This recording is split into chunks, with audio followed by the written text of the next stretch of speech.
오늘 사도행전 5장 27절에서 32절 말씀을 우리가 읽었습니다. 이 사도행전 5장의 내용은 3장에서부터 시작이 됩니다. 3장에 그 베드로와 요한이 예루살렘 성전 아름다운 문, 그래서 미문이에요. 한자를 써서 아름다울 미자를 써서 그 미문 앞에 앉아있는, 늘 거기 앉아있는 이 앉은뱅이, 이 앉은뱅이가 구걸하려고 얼굴을 쳐다볼 때, 내가 내게 은과 금은 없지만은 내게 예수 그리스도의 이름, 나사렛 예수 그리스도의 이름으로 내게 준다. 무엇을? 그리스도의 능력을. 그랬더니 그가 벌떡 일어나서 그가 걷기도 하고 뛰기도 하고 하나님을 찬양했다. 여기서부터 시작이 됩니다. 그래서 이 사람이 다니면서 너 어떻게 나왔냐? 야, 너 어떻게 이렇게 됐어? 깜짝 놀라가지고 사람들이 물어볼 때 나사렛 예수의 이름으로 내가 나음을 입었어 라고 말할 때 그 이야기를 듣는 대제사장이나 그 당시에 어떤 그 지도자층에 있는 사람들이 거부감을 느끼는 거예요. 그래서 그것을 전하지 못하게 해라. 베드로와 사도들을 데려다가 채찍질하고 감옥에 가두고 다시 그런 이 예수의 이름 그거를 사람들한테 전하면 너 죽는다. 이런 위협을 가한 내용이 3장, 4장, 5장에 나와 있습니다. 그 내용을 우리가 기반으로 해서 오늘 말씀을 살펴보려고 합니다. 그래서 제목이 예수의 이름이 의미하는 바가 무엇이냐 하는 것입니다. 캘리포니아 주립대라고 하는 미국의 그 이제 큰 대학에 루이스 야블론스키라고 하는 교수님이 돈의 감성지수라고 하는 책을 썼어요. 근데 거기에서 어떤 내용을 다루고 있냐면 사람들이 돈에 굉장히 집착하는데 그 사람들이 돈에 집착하는 이유가 뭐냐? 근본적인 그 문제가 뭐냐? 그것을 자기 나름대로 정리를 했어요. 뭐라고 하냐면 사람들이 자기 스스로를, 자기 자신의 가치를 낮게 평가한다는 거예요. 자신의 존재 자체에 대해서 평가를 낮게 하기 때문에 그 자신의 존재가 낮게 평가받은 것을 보완할 수 있는 보완제재로 돈이나 명예나 권력이나 어떤 외모나 이런 것들을 추구한다는 것입니다. 자신이 형편없거나 부족하다고 생각하고 그 부족한 부분을 돈으로 메꾸고 명예로 메꾸고 권세로 메꾸고 그것을 메꾸려고 하기 때문에 그렇게 집착을 한다는 거예요. 그러니까 이 돈에 대한 집착, 권력에 대한 집착, 명예에 대한 집착의 이 속에는 무엇이 들어있냐면 낮은 자존감이 들어있다는 것입니다. 일리가 있는 얘기죠. 여러분, 돈이 없어도 나는 귀한 존재입니다. 그렇게 믿으십니까? 왜요? 내가 하나님의 형상으로 지음받았거든요. 나는 하나님을 대신해서 이 땅에 존재하는 아주 귀중한 존재예요. 그래서 내 생명 하나를 천하만국과 바꿀 수가 없어요. 천하보다 귀한 한 생명이에요. 그런데 우리는 그 생명의 가치를 제대로 이해하지 못하고 내 생명의 가치, 내 존재의 가치가 하찮다고 생각을 하는 거예요. 별 볼 일 없어요. 가진 게 없어요. 능력이 없어요. 그러니까 그걸 뭘로 보완하려고? 아니야, 돈으로. 나 돈 많아. 나 높은 자리에 있어. 나 사람들한테 인기 있어. 이런 걸로 자신의 존재의 그 귀중함을 대신하려고 한다는 것입니다. 여러분, 우리는 하나님의 사람이라고 하는 가장 높은 그 가치를 가지고 살아야 될 사람들입니다. 기독교 신앙은 예수님을 내가 영접하고 예수를 내 안에 그 가짐으로써 내 존재의 가치가 저 밑바닥 죄인의 위치에서 하나님의 자녀라고 하는 위치로 최상급으로 업그레이드 됐다는 것을 우리가 기억해야 돼요.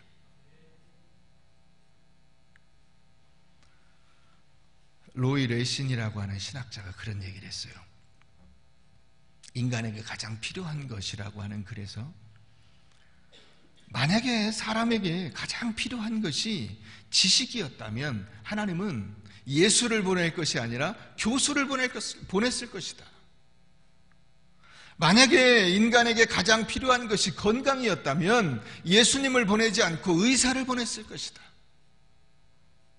만약에 인간에게 가장 필요한 것이 돈과 재물이었다면 예수를 보낼 필요가 없이 석유 재벌 만수르를 보냈을 것이다.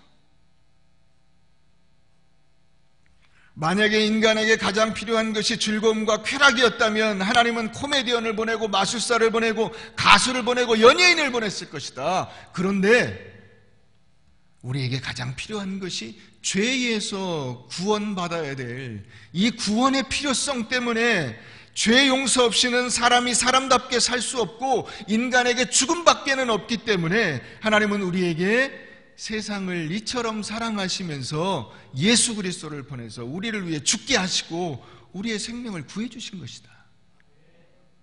이런 얘기를 했어요. 여러분, 그래서 하나님은 사람을 가장 중요한 존재로 여기십니다. 하나님이 천지 창조를 하실 때 세상의 모든 이 우주를 지으시고 지구의 모든 만물을 지으시고 그 이름을 사람 아담으로 하여금 짓게 하셨어요. 그래서 아담이 부르는 것이 그 이름이 됐습니다. 그런데 그 아담의 이름은 하나님이 지어주셨어요. 아담 스스로가 자기 이름을 붙인 게 아닙니다.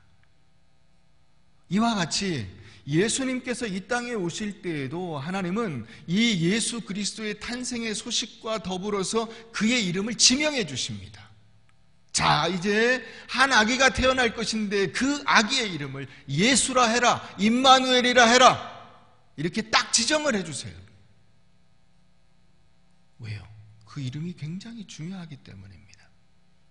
이 성경 안에서 이 이름이라는 것은 그 사람 자체, 그 사람의 인격, 그 사람의 인생을 그대로 드러내는 것입니다. 그래서 성경에는 이름이 바뀐 사람들이 여럿 나와요. 아브라함이라든가 사라라든가 야곱이라든가 이런 이름들이 나옵니다. 그 사람들의 이름이 바뀌었죠. 아브라함에서 아브라함으로, 사레에서 사라로, 야곱에서 이스라엘로 이름이 바뀝니다. 그 이름이 바뀐다는 것은 그들의 인생이 바뀐 거예요. 그들의 삶이 바뀐 것입니다. 우리가 하나님을 아는 것과 예수를 아는 것은 조금 차이가 있어요. 하나님은 좀 이름이 추상적이죠. 그렇지 않습니까? 하나님 그러면 이렇게 손에 잡히는 게 별로 없잖아요. 좀 철학적인 이름이잖아요. 온 우주를 다스리신다. 이게 우리에게 이렇게 쉽게 딱 와닿질 않아요. 그런데 예수님은 다릅니다. 예수님은 인간의 몸을 입고 이 땅에 내려오셨어요. 그래서 구체적이에요. 현실적입니다. 역사적입니다. 예수 그리스도의 이름은 모든 사람들이 인정하는 이름이에요. 왜요? 이 땅에 존재했으니까. 근데 사람들이 자기들이 눈으로 믿을 수 없는 것은 부정하는 경향이 있어요. 그래서 예수의 부활을 부정하는 사람들이 많이 있습니다. 그러나 여러분들 자신을 여러분들이 똑똑하다고 생각하는 것처럼 옛날 사람들도 마찬가지예요. 사람이라는 것은 시대에 상관없이 다 지혜롭고 똑똑하고 위대합니다. 아십니까? 여러분, 우리가 옛날에 수천 년 전에 존재했던 사람들이 쓴 성경을 본다는 사실을 기억하셔야 돼요. 플라톤이나 아리스토텔레스 같은 수천 년 전에 존재했었던 철학자의 이론을 우리가 그것을 기억하고 배우고 그 내용들을 묵상한다는 사실을 기억해야 돼요. 사람들이 굉장히 지혜로워요. 예전이라고 해서 사람들이 그렇게 호락호락하지 않아요. 그 당시에, 예수님 당시에도 똑같아요. 여러분, 누군가가 부활했다는 것은 어마어마한 사건이거든요. 사람들에게 센세이션을 불러일으킬 수 있는 사건이에요. 그런데 그것을 만약에 거짓인데 지어냈으면 그 당시의 사람들이 그거를 검증을 안 하고 그대로 인정했겠느냐는 거예요. 그거는 인간 존재의 근본을 여러분들이 의심하는 겁니다. 우리도 무언가가 궁금하고 무언가가 의심스러우면 계속 파서 그것이 사실인가를 확인하잖아요. 그 당시 사람들도 그건 똑같아요. 거짓은 드러나게 돼 있어요. 그렇기 때문에 여러분, 예수라고 하는 이 이름은 구체적인 현실 속에 들어온 하나님의 손길이라는 것을 우리가 잊지 않아야 됩니다. 그런데 우리에게 오신 그 예수를 우리가 죽였습니다. 우리가 인간이 죽였어요. 인간을 구원하러 오셨는데 그 구세주를 사람이 십자가에 달아 죽였습니다. 여러분, 예수의 이름에 들어있는 두 가지를 우리가 기억해야 됩니다. 하나는 뭐냐면 예수의 이름으로 인간 모두를 구원하시려는 하나님의 의지를 기억하셔야 돼요.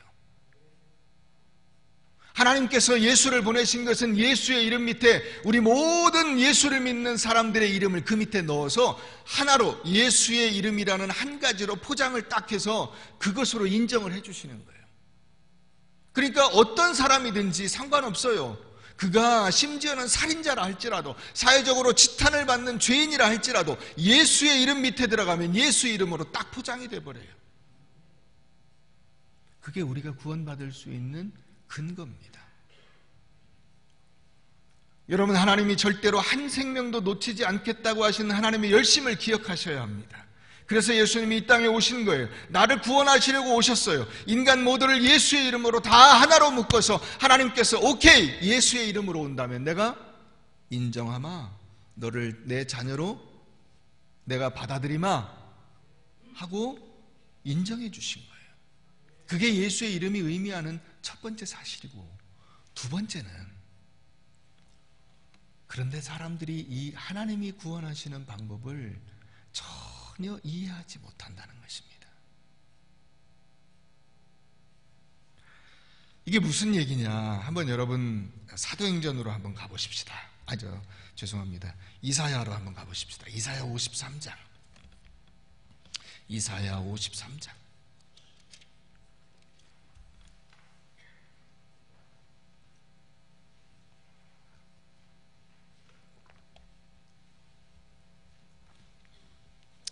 일 절부터 보겠습니다.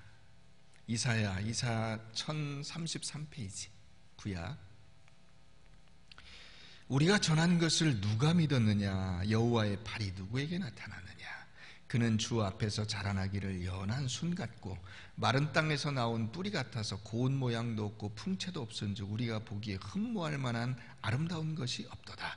그는 멸시를 받아 사람들에게 버림받았으며 간고를 많이 겪었으며 질고를 아는 자라 마치 사람들이 그에게서 얼굴을 가리는 것 같이 멸시를 당하였고 우리도 그를 귀히 여기지 아니하였도다. 우리가 전한 것을 누가 믿었느냐? 아무도 믿지 않았어요. 여호와의 팔이 누구에 나타나느냐? 아무도 그것을 받아들이지 않았어요. 손을 내미는데 그 손을 뿌리쳤어요. 뭔 소리야? 무슨 왕이 이렇게 생겼어? 무슨 메시아가 이래? 다 거부했어요. 그래서 그는 멸시를 받아 사람들에게 버림받았고 간고를 겪었고 질고를 알고 사람들이 그를 고개를 돌려버리고 멸시, 모욕, 능욕을 했다는 것입니다.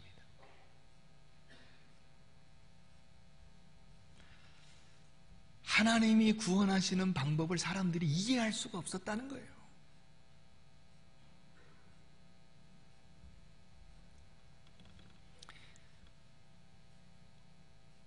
고린도전서 1장 27절 이하에도 하나님께서 세상에 미련한 것들을 택하사 지혜 있는 자들을 부끄럽게 하려 하시고 세상에 약한 것들을 택하사 지혜 있는 자들을 부끄럽게 하려 하시고 세상에 약한 것들을 택하사 강한 것들을 부끄럽게 하려 하시며 하나님께서 세상에 천한 것들과 멸시받는 것들과 없는 것들을 택하사 있는 것들을 폐하려 하시나니 이는 아무 육체도 하나님 앞에서 자랑하지 못하게 하려 하심이라.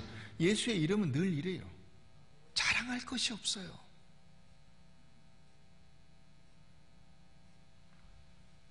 여러분, 예수님께서 십자가에 달리실 때 그 예수님이 십자가에 달린 그 그림이라든가 영화를 보면은 그 십자가 위에 이렇게 명패가 붙어 있어요. 거기에 보통 여러분들이 그 영어 이니셜로 보게 되는데 인리, INRI 이게 써 있어요. 인리라고 써 있습니다.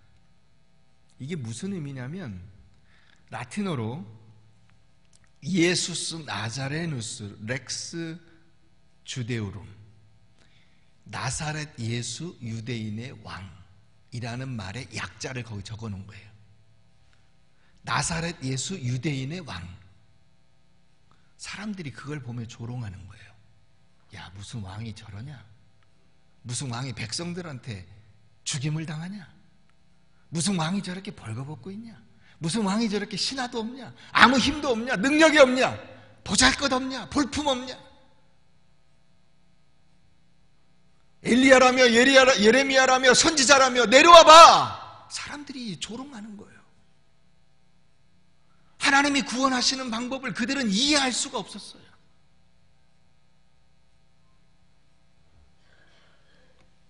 여러분, 성육신한 하나님 예수 그리스도가 우리에게 오셨는데 그는 멸시를 당하였고 우리도 그를 귀히 여기지 않았어요. 아무도 하나님이 일하는 방식을 인간의 시각으로, 세상의 눈으로 이해할 수가 없었습니다. 아마 이것은 우리의 인생에도 똑같을 거예요. 여러분, 우리가 인생을 살아갈 때 늘 그렇지 않아요? 어떤 시점에서 우리는 늘 힘들어요. 고달퍼요. 하나님이 왜 나에게 이런 시련을 주시는지 이해가 안 돼요. 그래서 불평하고 입이 이만큼 나와가지고 그 시기를 살았어요. 그런데 나중에 지나놓고 보니까 하나님이 그때 나를 이렇게 인도하셨구나. 우린 늘 뒤에 아하 이것으로 지나놓고 나서야 깨닫는 거예요. 그 당시는 전혀 이해하지 못해요. 우리가 전한 것을 누가 믿었느냐? 여호와의 팔이 누구에게 나타났느냐?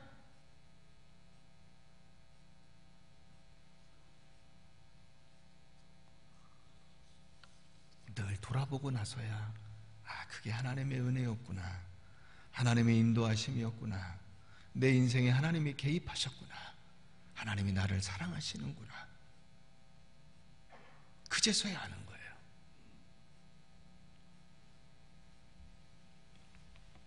여러분, 기독교 신앙은 그래서 도덕과 달라요. 도덕은 결국 자기의잖아요. 누구는 잘했고 누구는 못했고 누구는 옳았고 누구는 틀렸고, 도덕에는 하나님의 그 자리가 없어요. 오직 그것을 지킨, 그 도덕 계명을 지킨 개인의 자랑이 있고 그것을 지키지 못한 자에 대한 비난이 있어요. 우월과 열등만 있어요. 거기에는 능력과 희생이 없습니다. 사랑이 없어요.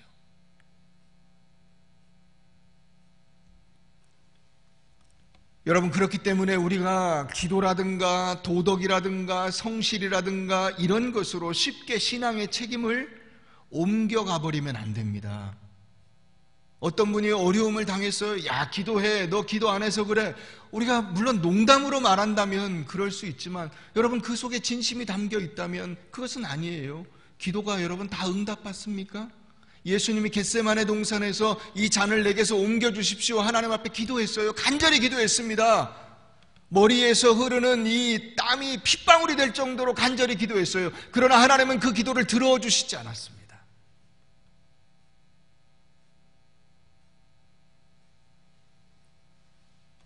바르게 살아. 여러분, 도덕만 강조하면 신앙이 없어집니다. 바리새인들도 도덕론자들이었어요. 율법주의자들이었습니다. 신앙은 도덕보다 훨씬 더 차원이 높은 거예요. 우리가 믿음으로 도덕을 뛰어넘어야 하는 것입니다. 도덕을 무시하자는 이야기가 아니라 우리가 본래의 신앙의 그 본질로 돌아가야 비로소 도덕도 회복이 되고 신앙도 회복이 되는 거예요. 종교개혁 500주년을 맞이한 올해 많은 사람들이 이런 얘기를 해요.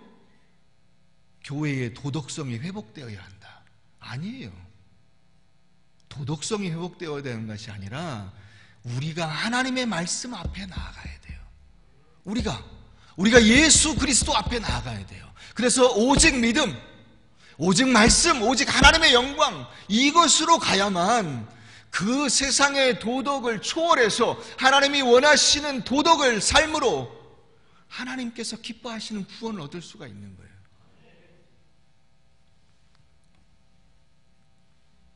세상이 도덕적이지 않다고 교회를 비난하는 경우들이 많이 있습니다. 특히 대형 교회와 또 대형 교회 목사들을 많이 비난합니다. 저는 그들이 잘했다고 말하는 것은 결코 아닙니다. 잘못했어요.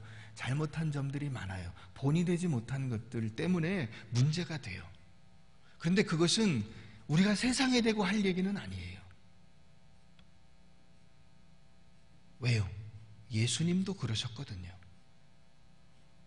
지금의 대형교회나 혹은 대형교회 목사들이 예수님이라는 뜻이 아니에요. 원리가 비슷하다는 거예요. 여러분, 예수님이 십자가에 달리셨어요. 사람들이 그 율법과 도덕의 잣대로 예수를 죽였습니다. 예수가 죽은 죄가 뭔지 아십니까? 하나님을 모욕했다는 거예요. 참남죄예요. 율법을 어겼다는 것입니다.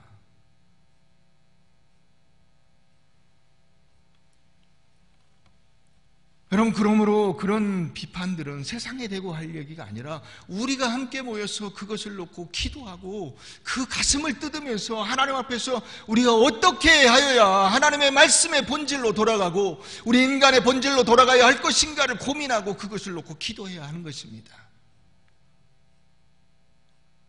그러므로 세상의 비난에 여러분들이 합세하지 마세요. 그것은 예수를 2번 못 박는 것과 같아요. 세상이 비난하는 것은 어떤 특정 교회나 특정 목회자가 아니에요. 예수 믿는 사람 전체입니다. 이 당시에도 똑같았어요. 여러분, 이 종교 지도자들과 이 당시에 그 힘 있는 사람들이 누구를 억압하고 있습니까? 예수. 예수라고 하는 이 잘못된 이름, 예수라고 하는 사형수, 그들을 옹호하지 마라. 그들 이름 들고 나오지 마라. 그리고 위협하는 거예요. 한 번 더 나오면 죽는다.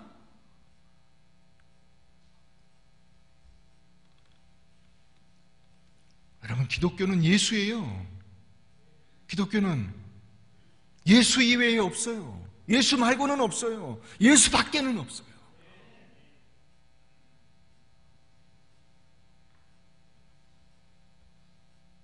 나는 저 사람들과 다르다, 우리 교회는 저 교회보다 다르다, 그런 얘기 할 수가 없어요. 왜? 우리가 인간에 관한 진실, 분명히 알고 있는 한 가지 사실은 누구보다 뛰어난 인간이 없다는 것입니다. 50보 100보라는 거예요. 다 거기서 거기에요. 세상에 의인은 없나니 하나도 없어요. 그렇기 때문에 우리가 누구를 손가락질할 수가 없는 것입니다. 예수님은 하나님께서 당신의 자녀들을 찾아오신 구체적인 현실입니다. 우리의 삶의 현실, 죽음의 자리에 예수님이 찾아오셨어요. 그래서 예수님이 어떻게 하셨느냐? 빌립보서 2장을 한번 가보겠습니다. 빌립보서 2장 한번 가보시죠. 신약 319페이지.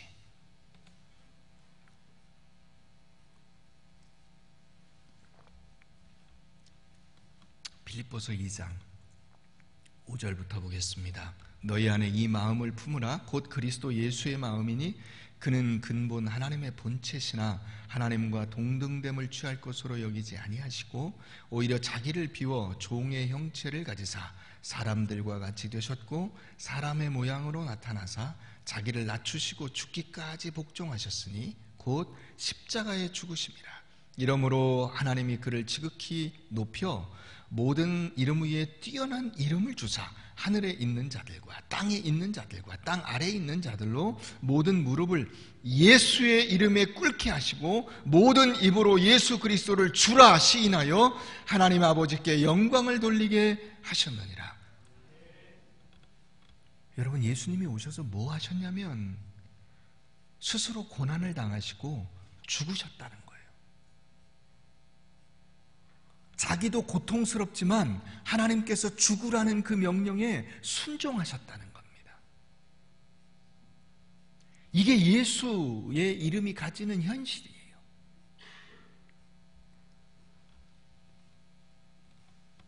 교회는 예수님 때부터 계속 어떤 일을 하더라도 욕을 먹어왔어요. 사람들은 그 꼬투리를 잡는 겁니다. 아마 비난할 꼬투리가 없으면 다른 꼬투리를 잡아서 비난할 거예요. 여러분, 흔히 믿지 않는 사람들이 믿는 사람들을 향해서 하는 비난이 무엇이냐면, 교회는 독선적이야, 왜 예수밖에 없다 그래, 이거 아니에요? 예수밖에 없잖아요. 예수 말고 뭐가 있어요?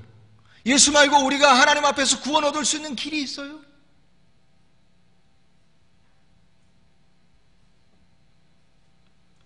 교회가 그런 이유로 핍박을 받을 때 신실한 사람들이 그 죽음의 위협 앞에서 신앙을 지키고 교회를 지켰다는 사실을 잊어서는 안 되는 것입니다. 우리는 누군가를 비난하고 모욕하는 것으로 나의 도덕적 우월감을 내세우는 것이어서는 안 됩니다. 교만은 예수의 고난을 알지 못하는 사람들이 저지르는 죄예요. 그것은 예수의 이름을 따라 사는 삶이 아닙니다. 하나님께서는 예수를 알지 못하는 사람들이 예수를 죽이겠다고 협박할 때 방치하셨어요. 예수를 그들의 손에 죽게 만드셨습니다. 마치 아무 죄 없는 짐승이 사람들의 손에 죽임을 당하는 것과 같이 예수님이 허무하게 이 땅에서 33년의 생을 마감하도록 내버려 두셨어요. 그런데 놀라운 것은 그 예수를 통해서 그 허무하게 죽어간 그 이름을 통해서 우리가 구원받을 수 있게 되었다는 것입니다. 여러분, 오늘 다시 본문으로 돌아가 보세요. 대제사장이 묻습니다. 우리가 이 이름으로 사람을 가르치지 말라고 엄금하였는데 너는 왜 이 가르침을 예루살렘에 가득하게 하고 있느냐? 한 번 더 그러면 죽는다. 여러분, 이 물음은 오늘 우리가 이 물음 앞에 서야 할 굉장히 중요한 질문입니다. 나는 고난을 받을지라도 이 신앙을 지킬 것인가? 예수님처럼 나도 십자가에 죽을 것인가? 사람들이 비난하는 그 비난 앞에 나는 설 수 있는 용기를 가지고 있는가? 여러분, 신자의 인생은 결국 예수의 이름입니다. 예수의 이름은 곧 예수의 삶이고 예수의 삶의 결론은 결국 죽음입니다.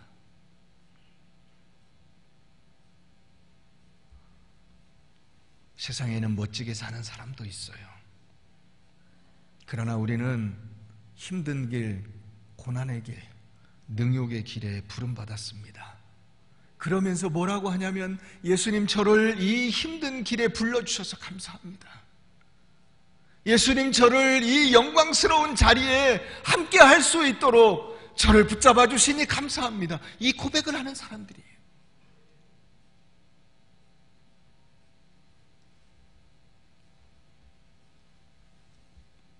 초대교회 때, 이 사도행전 이 시대에 그리스도인이라고 하는 것은 굉장히 치욕스러운 이름이었어요.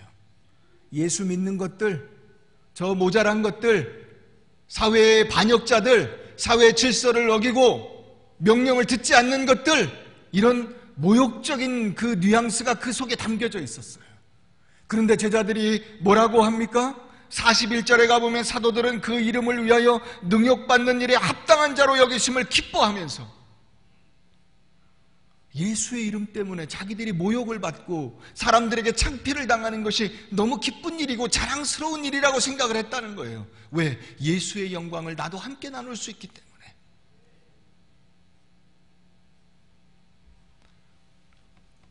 마지막으로 여러분, 영상을 하나 우리가 보고 말씀을 맺도록 하겠습니다.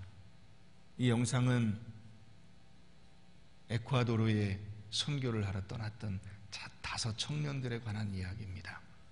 그들이 열심히 복음을 준비해서 선교를 떠났는데, 그들이 그곳에 도착한 지 닷새 만에 5명이 다 죽고 말았습니다. 그들에 관한 영상이 남겨져 있습니다. 한번 보시죠.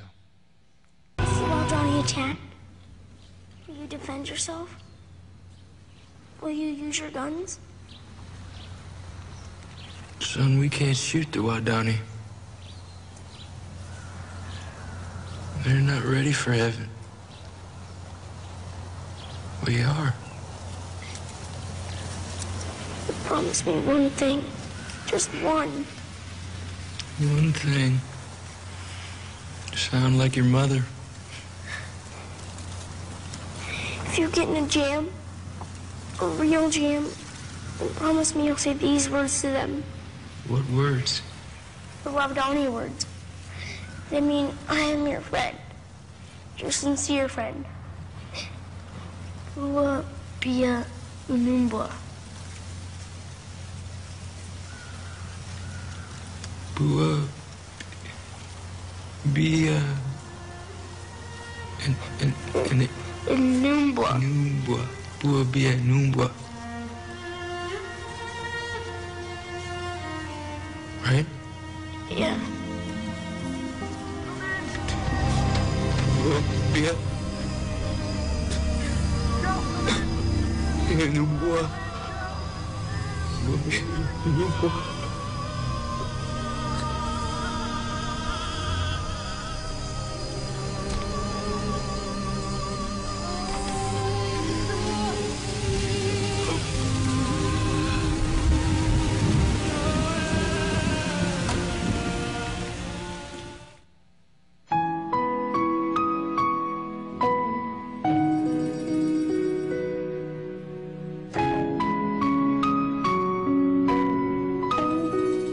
이후 라이프지와 타임즈는 이 사실을 보도하며 분노했습니다.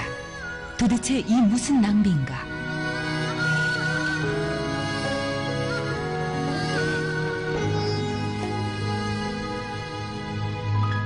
한 기자가 진 엘리엇의 아내에게 찾아가 인터뷰를 하면서 이런 말을 했을 때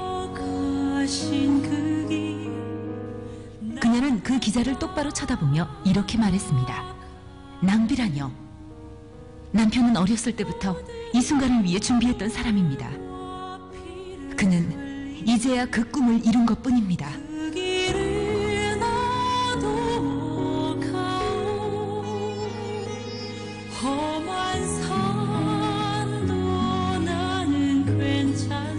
이 이야기는 여기서 끝나지 않았습니다.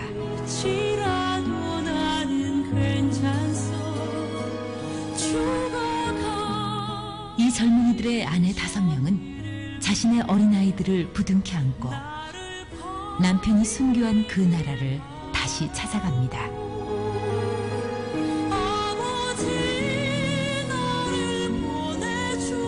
어느 날 와다니족 추장이 부인에게 물었습니다. 당신은 누구이고 우리를 위해 이렇게 애써 수고하는 이유가 무엇입니까?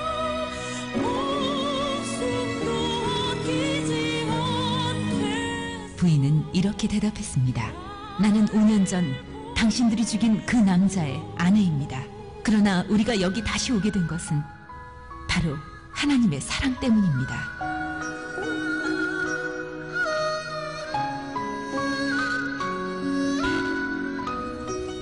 그 후로 와다니족은 모두 예수 그리스도를 영접하게 됐습니다. 그리고 진 엘리엇을 죽인 청년은 와다니족의 목사가 되었습니다.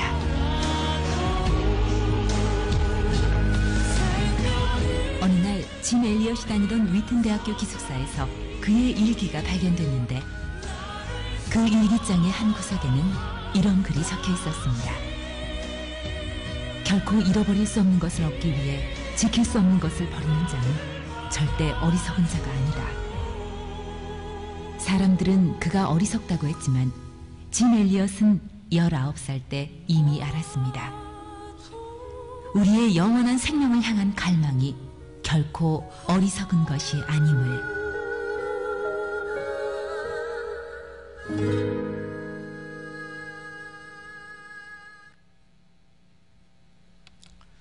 고난은 열매를 맺습니다. 우리가 그것을 기억하면서 여러분들의 삶 속에 들어가셔서 고난을 마다하지 마십시오. 당당하십시오. 담대하게 고난을 감당하십시오. 예수의 이름을 가진 진실한 그리스도인으로 당당하게 사십시오. 사람들이 혹시 묻거든 대답하세요. 너는 왜 그렇게 힘들게 예수를 믿느라고 고생이냐? 쉽게 믿지. 사람들 다 쉽게 믿는데. 그때 여러분들이 대답할 수 있는 말, 여러분들도 쉽게 대답하시면 됩니다. 그러게.